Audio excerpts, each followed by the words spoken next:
जब भी इसके सांस की नाली के अंदर पानी आ जाता है ये इतना तकलीफ में रहता है कि जब तक वो ना निकले ये तड़पता रहता है। मैं इसे लेके नीचे लेके इमरजेंसी में गई हूँ तो मेरे बच्चे में सांस नहीं थी।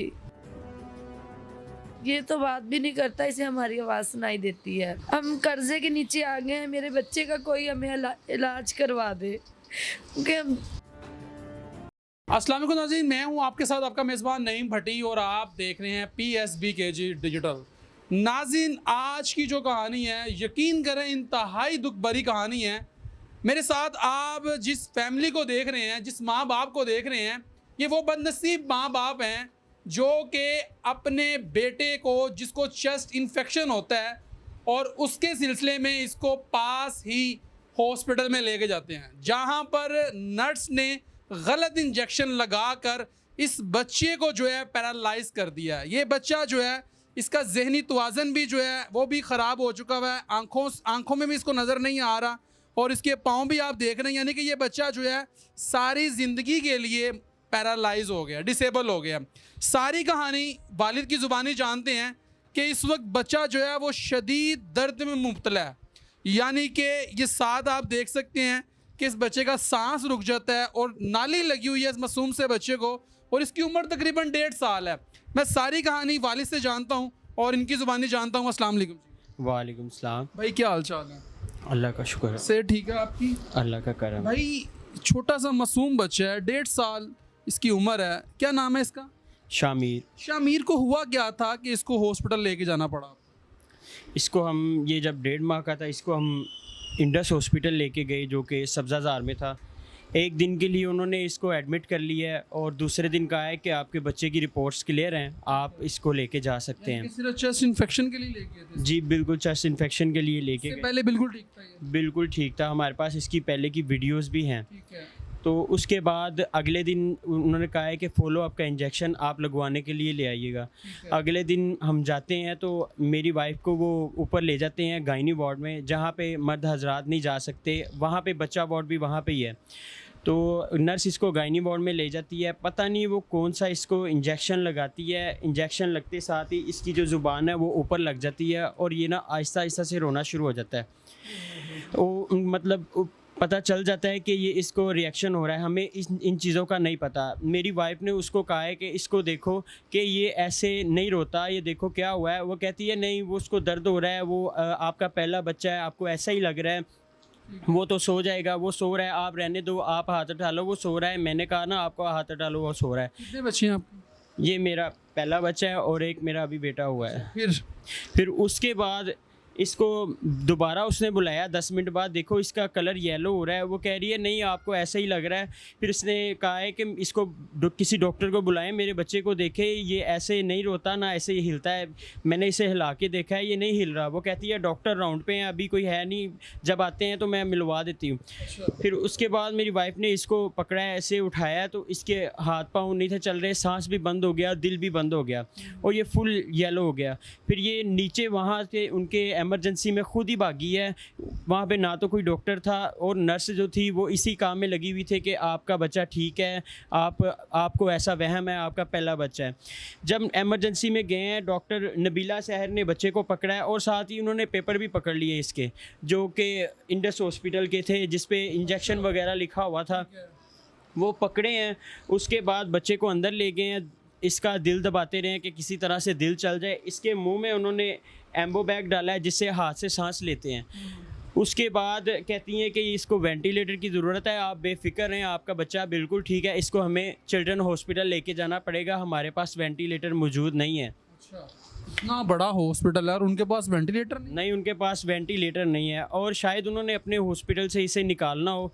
फिर वो मेरी वाइफ को बिठा के, मैं तब घर आ गया था, वाइफ को बिठा के एम्बुलेंस में डाल के वो चिल्ड्रन हॉस्पिटल ले गई हैं। वहाँ पे खुद ही लिखती रही हैं अपनी रिपोर्ट्स पे, जो चिल्ड्रन हॉस्पिटल की रिपोर्ट्स थी उन पे खुद ही लिखती रही हैं अपने दोस्तों के साथ, अपने जो डॉक्टर थे वहाँ पे उनके साथ मिलके कि अगर ये हम लेके जाते तो वो कुछ और लिखते कि ये बच्चा कहाँ से आया है, इंडस हॉस्पिटल से आया है, इसको हुआ क्या है। लेकिन वो वहाँ पे गई और ख़ुद ही लिख रही थी सब कुछ। उसके बाद वो कहती है मैं बस वेंटिलेटर का अरेंज करके आती हूँ ऊपर से, और वहाँ से वो फ़रार हो गई है। उसके बाद ये बच्चा चिल्ड्रन में वेंटिलेटर नहीं मिला, हम इसको ये शेख ज़ैद में लेके गए हैं। 22 दिन ये इसी तरह से वेंटिलेटर पर रहा है और इसके ब्लड में इतना इन्फेक्शन था, इसके पैम्पर से वो खून और चर्बी आना शुरू हो गई थी। पता नहीं वो कौन सा इंजेक्शन था जो इसको लगा। फिर उसके बाद मैंने इनको इंडस हॉस्पिटल को रब्ता किया और कहा कि ये जो है मेरे बच्चे का अब इलाज आप खुद करवाएं, मेरे पास अब नहीं इतनी सकत कि मैं इसका इलाज करवा सकूं। उन्होंने कहा जी वो जो नर्स थी उसने ही गलत इंजेक्शन लगाया, वो भाग चुकी है, पेपर आपके उसके पास ही हैं, हम कुछ नहीं कर सकते। और अभी तक ये बच्चा हमारा इसी तरह से है। और मैंने पंजाब हेल्थ केयर कमीशन में भी इसकी जो केस किया हुआ है और इंडस हॉस्पिटल खुद कहता है कि ये वक़ुआ हमारे हॉस्पिटल में हुआ, इसकी रिपोर्ट्स हमारे पास पड़ी हुई हैं। और नर्स वहाँ से भाग गई और डॉक्टर रिज़ाइन कर गई, ये उन्होंने अपनी रिपोर्ट में खुद कहा हुआ है। लेकिन फिर भी अभी तक कोई कार्रवाई नहीं हो रही, बस हमें 1.5 माह की तारीख दे दी जाती है। उन्होंने 10 बैरिस्टर्स हायर किए हुए हैं, लोगों से वो चंदा इकट्ठा करते हैं कि हम अब बच्चों का इलाज करते हैं, बड़ों का इलाज करते हैं। जो ज़कात के पैसे वो इकट्ठे करते हैं, उसको उन्हीं पैसों से 10 बैरिस्टर्स हायर किए हुए हैं जो कि इस बच्चे की आवाज़ को दबाने में लगा रहे हैं। एक टाइम पे एक बैरिस्टर आता है, दूसरे टाइम पे दूसरा आता है और इसी तरह से उनका प्रेशर जज पे भी ज़्यादा है। और पंजाब हेल्थ केयर कमीशन यकीनन डॉक्टरों को सहूलत देने वाला इदारा है। अच्छा, मुझे ये बताएं कि ये बच्चा तो बड़ी तकलीफ़ में मुब्तला है, तो कैसे इसको अब जो है आप इसकी खुराक का कैसे इसको खुराक कैसे देते हैं? मदर फीड कर रहे हैं? नहीं, ये इंजेक्शन के बाद इसका मुंह इसी तरह से स्टिल है, इसकी आंखें भी इसी तरह से स्टिल है, इसके अंदर कचरा भी चला जाता है तो हम निकाल लेते हैं। इसकी आंखें जो हैं इसी तरह से है, ये सांस की नाली लगी हुई है, हर 5 मिनट बाद इसकी सक्शन करनी पड़ती है। हर रात, पूरा 1.5 साल हो गया, हर रात हम इसी तरह से इसके ऊपर बैठ के गुजारते हैं कि किसी तरह से ये थोड़े से टाइम के लिए सो जाए, इसको थोड़ा सा सुकून हो जाए किसी तरह से। लेकिन जब भी इसके सांस की नाली के अंदर पानी आ जाता है, ये इतना तकलीफ़ में रहता है कि जब तक वो ना निकले ये तड़पता रहता है। नाज़रीन, ये बाप की गुफ्तगू आप मुलाहिज़ा फरमा रहे थे और सारी कहानी इन्होंने अपनी ज़ुबानी बताई है कि बच्चा किस तरीके से सारी रात जो है वो तकलीफ़ में मुब्तला रहता है और सांस की नाली इसको लगी हुई है और उसमें जो है ये यानी कि यहाँ पर अपनी मदद आपके तहत बच्चे को जो है इसकी हिफाजत कर रहे हैं। ये देखिए अभी भी जो है ये नाली इसको लगाई जा रही है और इससे इसका सांस जो है वो ठीक हो जाता है। इससे जब ये पानी निकल जाता है फिर इसका थोड़ी देर के लिए सांस ठीक हो जाता है। ये जो मुंह का पानी होता है जी, ये जो मुंह का पानी है वो इसकी सांस की नाली में चला जाता है, तो फिर इसकी सांस रुक जाती है। इसका दिमाग इस तरह का डैमेज हो चुका है कि ये अपनी जो थूक है वो भी अंदर नहीं निकल पाता। नाज़रीन, वालदा से बात करते हैं। अस्सलाम वालेकुम मेरी बहन। वालेकुम अस्सलाम। मेरी बहन, अल्लाह आपको सब्र दे, क्योंकि इस हालत में जब माँ बच्चे को देखती है तो वो एक माँ ही उसका दर्द जो है एक माँ ही जानती है और अल्लाह आपको सब्र जमील दे और इस बच्चे को ज़िंदगी और सेहत तंदुरुस्ती दे। मेरी बहन, क्या हुआ था उस दिन? इसे मैं चेस्ट इन्फेक्शन की वजह से लेके गई थी हॉस्पिटल। ये बिल्कुल ठीक था तो वहाँ भी एडमिट भी ठीक रहा है तो उन्होंने हमें डिस्चार्ज कर दिया है। तो उन्होंने कहा फॉलोअप के लिए ना इंजेक्शन लगवा ले आके। जब इसे इंजेक्शन लगवाने के लिए मैं गई हूँ ऊपर वार्ड में तो गाइनिंग वो इससे बच्चा वार्ड में नहीं लेके गई, गाइनिंग वार्ड में लेके गई हैं। तो जब इंजेक्शन लगाया तो शामिर रोने लग पड़ा। मैंने उससे कहा है कि इसे देखो, क्योंकि शामिर इस तरह नहीं रोता। तो वो मुझे कहती है आपका पहला बच्चा है तो आप इसी वजह से कर रही हैं। जब मैंने शामिर को देखा तो शामिर को सांस नहीं आ रही थी।